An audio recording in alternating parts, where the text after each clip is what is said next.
All right, so now this is the anatomy of the cranium or the brain goes, okay? You got the frontal plate.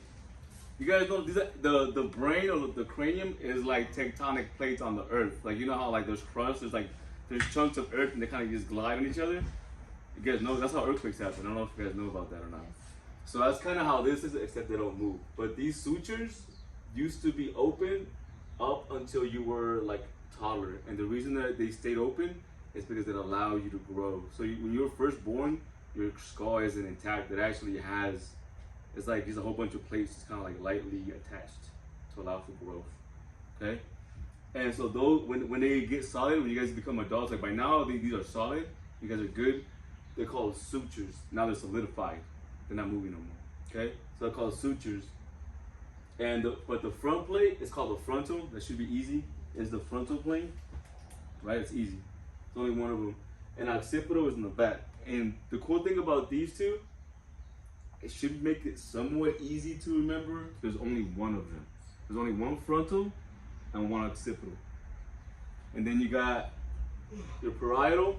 There's two of on top. You got two parietal, and then you have two temporal. All right, and then frontal occipital. All right, temporal parietal. Okay, so that's your parietal and your temporal. That's where your ear is right here. That's where all the hearing stuff, the hearing system is behind the temporal region. Another thing you guys need to know, that if you guys come up to a patient and you see an indentation in the temporal region, be very concerned, okay? So right here, let's say you guys went up to, like, I don't know, somebody got attacked, got hit with a baseball bat on the side of the head, bam. And you see an indentation, that means that the cranium is cracked. And the brain is behind the cranium, but also that's a big deal because you guys know about the carotid arteries that feed the brain, right? The heart's here, and then there's two vessels that go up, and then they feed the brain. Well, those arteries go up through here, and this is the temporal region. So if somebody gets hit with a baseball bat here, it's a big deal for two reasons. One, you got the artery comes straight from the heart, so now blood goes into the brain. Not good, they're gonna die, most likely.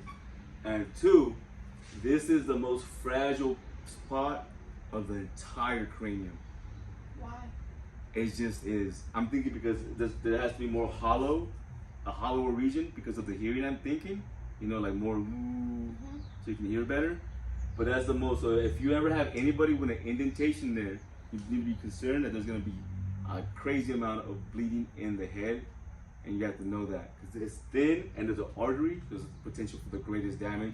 The greatest physical blunt damage without a gunshot is there on the head. Okay?